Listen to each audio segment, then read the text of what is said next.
بسم اللہ الرحمن الرحیم۔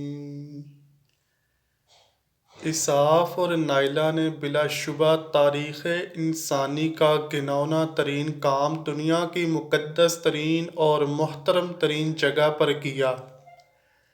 اسلام کی آمد سے قبل عہد جاہلیت میں اسحاق نامی ایک شخص تھا جو کہ قبیلہ بنی جرہم کا ایک نوجوان تھا، جبکہ نائلہ بنت زید کا تعلق بھی اسی قبیلے جرہم سے تھا۔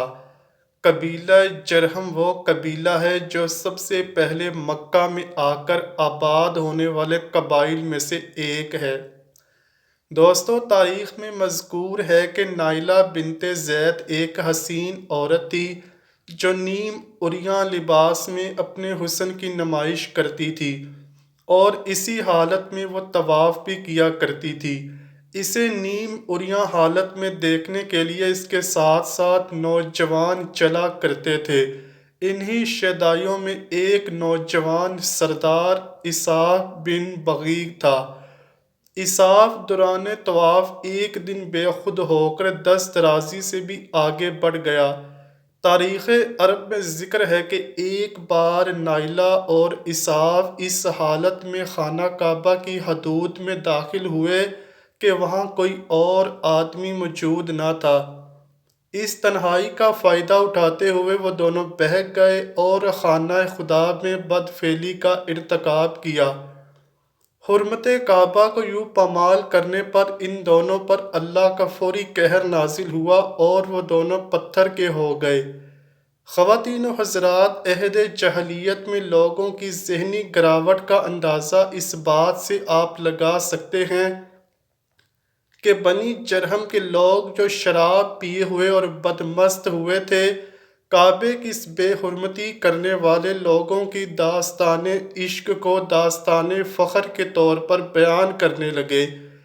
مشرکین مکہ نے خانہ کعبہ کی آرائش و زیبائش بھی شروع کی۔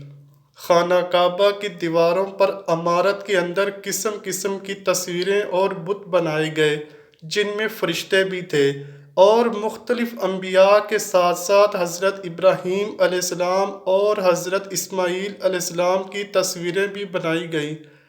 اس کے علاوہ خانہ کعبہ میں 360 بت بھی رکھے گئے جو تمام قبائل کے تھے۔ ان بتوں میں نائلہ اور اسحاق کے مرنے کے بعد کے بت بھی شامل تھے اور انہیں بنو جرہم نے عشق و محبت کا مظہر قرار دے کر ان کی پرستش شروع کر دی۔ یہ بت چاہے زمزم کے کنارے نصب کیے گئے تھے۔ بعد ازاں بت پرستوں نے ان بتوں کو اٹھا کر صفا و مروہ کی دونوں پہاڑیوں کے درمیان رکھ دیا اور ان دونوں بتوں کی باقاعدہ پوجا ہونے لگی۔ پھر جب اللہ تعالیٰ کے فضل سے عرب میں اسلام پھیلنا شروع ہوا تو مسلمان اسحاق اور نائلہ دونوں بتوں کی وجہ سے ان دونوں پہاڑوں پر جانے کو گناہ سمجھنے لگے۔ اس وقت اللہ تعالیٰ نے قرآن مجید میں یہ حکم نازل فرمایا کہ صفا و مروہ کے طواف اور دونوں کی زیارت میں کوئی حرج اور گناہ نہیں، بلکہ حج اور عمرہ دونوں عبادتوں میں صفا و مروہ کی سعی کو لازم قرار دیا گیا۔ فتح مکہ کے روز حضور اکرم صلی اللہ علیہ وآلہ وسلم نے ان دونوں پہاڑیوں پر سے اسحاق اور نائلہ دونوں بتوں کو توڑ پھوڑ کر نیست و نابود کر دیا اور ان دونوں پہاڑیوں کو حسب دستور سابق مقدس و معظم قرار دے کر ان دونوں کا طواف حج و عمرہ ضروری قرار دے دیا۔ انسانی شکل کے ان دو بتوں کے علاوہ حضور پاک صلی اللہ علیہ وآلہ وسلم نے فتح مکہ کے موقع پر تمام تر بت بھی گرا دیے۔ رسول اللہ صلی اللہ علیہ وآلہ وسلم اس فتح مکہ کی تکمیل کے بعد کعبہ میں داخل ہوئے اور طواف کے بعد اپنی کمان سے وہاں موجود بتوں کو نشانہ بنانے لگے۔ اس موقع پر اسحاق و نائلہ کے بتوں کے علاوہ جن بتوں کو توڑا گیا ان میں حبل، عزیٰ، لات و منات اور دیگر کئی بت شامل تھے جن کی تعداد لگ بھگ 360 تھی۔ حبل مشرکین مکہ کا سب سے اہم ترین بتوں میں سے ایک تھا۔ دراصل یہ اہل شام کا دیوتا تھا جس کے معنی طاقتور کے ہیں، جسے عربوں نے حبل کا نام دیا تھا۔ یہ بت قریش مکہ کو انسانی مورت کی شکل میں ملا جو سرخ عقیق سے تراشا ہوا تھا۔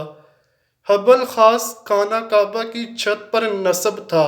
اسی طرح عزا بھی مکہ سے چند میل دور وادی نخلا میں کیکر کے درخت کے نیچے نصب تھا، جبکہ خانہ کعبہ میں بھی عزا کا ایک نمائشی بت رکھا ہوا تھا جسے فتح مکہ کے وقت توڑا گیا، جبکہ وادی نخلا میں عزا کے اصل بت کو توڑنے کے لیے حضرت خالد بن ولید رضی اللہ تعالی عنہ کو بھیجا گیا تھا۔ مشرکین مکہ کا تیسرا بڑا بت لات تھا۔ یہ طائف میں اس جگہ نصب تھا جہاں آج کل مسجد طائف کا بایاں مینار ہے۔ دراصل یہ ایک شخص کا جو حاجیوں کو ستو گھول کر پلایا کرتا تھا، بعد میں جس کی پوجا شروع کر دی گئی۔ قریش رات سونے سے پہلے عزا اور لات کے بتوں کی پوجا پاٹ کرتے اور قسم بھی انہی دو بتوں کی کھایا کرتے تھے۔ اس کے علاوہ جو چوتھا بڑا بت توڑا گیا وہ منات کے نام سے مشہور تھا، جو عرب کا سب سے قدیم ترین بت تھا۔ اس بت کو بھی نبی اکرم صلی اللہ علیہ وآلہ وسلم کے حکم پر فتح مکہ کے لیے جاتے ہوئے حضرت علی رضی اللہ تعالی عنہ نے منہدم کر دیا تھا۔ اللہ پاک سے دعا ہے کہ وہ ہمیں اپنی عبادت کرنے اور نیک اعمال کرنے کی توفیق عطا فرمائے۔ آمین یا رب العالمین۔ امید کرتا ہوں کہ آپ کو ویڈیو ضرور پسند آئی ہوگی۔ اگر ویڈیو پسند آئی ہے تو ویڈیو کو لائک کیجئے، شیئر کیجئے اور چینل کو لازمی سبسکرائب کیجئے۔ کمنٹ سیکشن میں اپنی رائے کا اظہار بھی ضرور کیجئے گا۔ ملتے ہیں اگلی ویڈیو میں، تب تک کے لیے اللہ حافظ۔